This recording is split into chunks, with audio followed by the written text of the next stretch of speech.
Hello students, today we will learn about the lyric. Its origin was Greek. Greek's song was divided into two classes, Malic or choric song or choric song. Malic or lyric song was sung by a single voice to the accompaniment of a lyre. Choric song, it was collective singing to the accompaniment of instrumental music, supplemented probably by a dance. This division is responsible for the origin of lyric. Characteristics of lyric according to this division are it is an expression of a single emotion, it is a musical composition. The music in the lyric. Music provided by the minstrel's harp or lyre formed an external accompaniment to lyric. However, unpolished, the language of the song, it was made musical by the voice of the singer, keeping tune with the sound of the instrument. The subject matter also was of little importance so long as the singer's voice could give it the right emotional effect. The Elizabethans were past masters of the art of investing words with the highest musical quality. Their lyrics are unrivaled for their word music or verbal melody. The vowels and consonants are so artistically arranged as to compose a music of their own, independent of the aid of a musical instrument, an art which was closely studied and developed in later times by such poets as Keats, Shelley, Tennyson, and Swinburne. Here is a stanza from Tennyson which has been universally praised for its word music, not the alliteration and the artistic arrangement of the consonants R, N, S, F, and L. O hark, O hear, how thin and clear, and thinner, clearer, further going. O sweet and far from cliff and scar, the horns of Elfland faintly blowing. There is a sufficient music in the words themselves. The lyric has become independent of the lyre. The subject matter of the lyric. The subject matter of lyric is divided into 3 points. First one is the lyric gives expression to a single feeling or emotion. Second one is poet wishes to convey his impression swiftly, memorably, and musically. Third one is the lyric is a subjective poem, expresses emotion and is intentionally personal. Now we will discuss these 3 points in a little detail. As has been pointed out above, the lyric gives expression to a single emotion or feeling. It appeals more to heart than to intellect, or to be more precise. Its appeal to the intellect is through the heart, just as the songs we sing are usually not very lengthy. So, a lyrical poem is, as a rule, quite brief. When the poet chooses the lyric form, then he does not intend to make any long flight. He wishes to convey his impression swiftly, memorably, and musically. Indeed, Edgar Allan Poe, the American poet who wrote several famous lyrics, declared that a long lyric was not possible, as that degree of excitement which would entitle a poem to be so called at all cannot be sustained through a composition of any great length.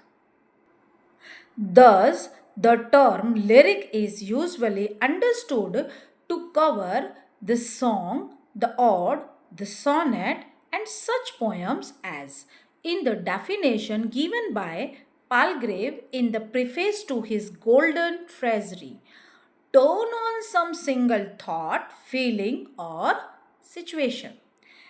Third one part is goes without saying that the lyric is a subjective poem, for since it expresses the poet's emotion, it cannot help being intentionally personal.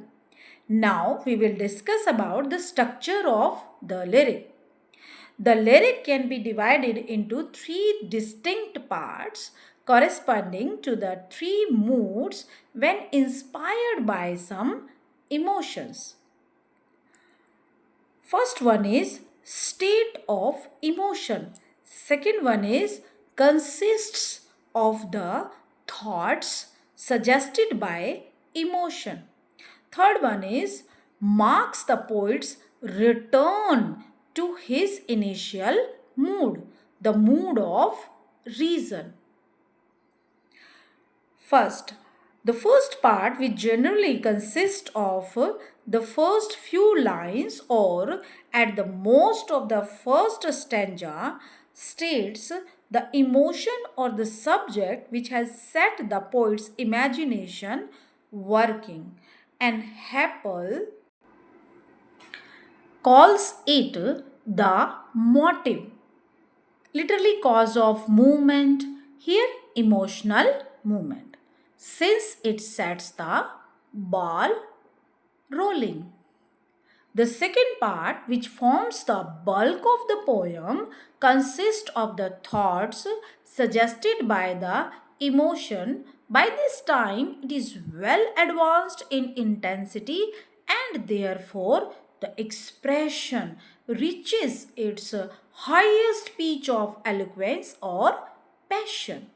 The third and final part, which is almost as short as the first and which usually comprises the last stanza, marks the poet's return to his initial mood, the mood of reason, for by this time the emotion which had stirred his mind and heart has found release in fitting words and images. Unlike the first two parts, the closing part tends to be intellectual in character, embedding often a judgment, a pointed summary, and ending with a parting smile or sigh. All these three parts may be distinctly noted in Robert Herrick's lyric to Blossoms. Here are the lines of the poems. First two lines: fair pledges of a fruitful tree, why do ye fall so fast? These two lines suggest the subject or the initial emotion. The next four lines: your date is not so past, but you may stay yet here a while to blush and gently smile and go at last. In the next para also, what were ye born to be, an hour or half's delight, and so to bid good night? It was pity nature brought ye forth merely to show your worth and lost you quite. These two paragraphs shows thoughts suggested by the emotions. And the last this para, but you are lovely leaves where we may read how soon things have their end, though never so brave, and after they have shown their pride, like you a while they glide into the grave. This is conclusion which is an intellectual reaction to the early emotional disturbance. These first two lines states theme sadness at the brief life of the flowers on a fruit tree. The next four lines and the stanza that follows embody the thoughts arising from this emotion. The flowers are falling, though they still look fresh and might have stayed to delight us a little longer. It was their whole destiny to live for only a few hours and then to vanish. It seems sad that nature should produce them to show how lovely they could be and they then take them away forever. So the poet concludes that all earthly beauty is even essent like the blossoms. It only shines for a moment and is heard of no more.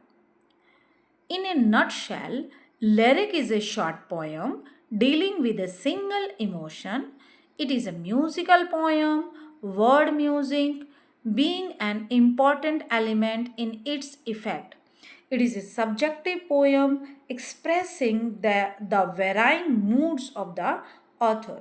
It is a well knit poem possessing a definite structure. The division into three parts, however, should not be pressed too far. Some lyrics may not reach an intellectual conclusion at all. A poet's emotion is a law unto itself and pursues a course no critic can prescribe.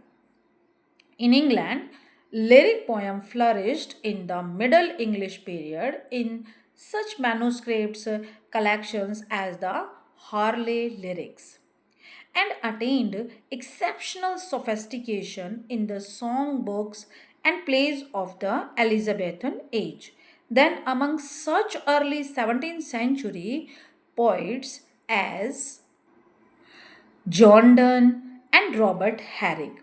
A further revival is seen in the late 18th and early 19th centuries with the lyric verse of William Wordsworth, P.B. Shelley, John Keats, and Alfred Lord Tennyson. In the period from the late 19th to the mid 20th century, notable lyric poets include A. E. Housman, W. B. Yeats, Thomas Hardy, and W. H. Auden. That's it. I hope it is useful for you. Thank you. For more informative videos, you can subscribe my channel.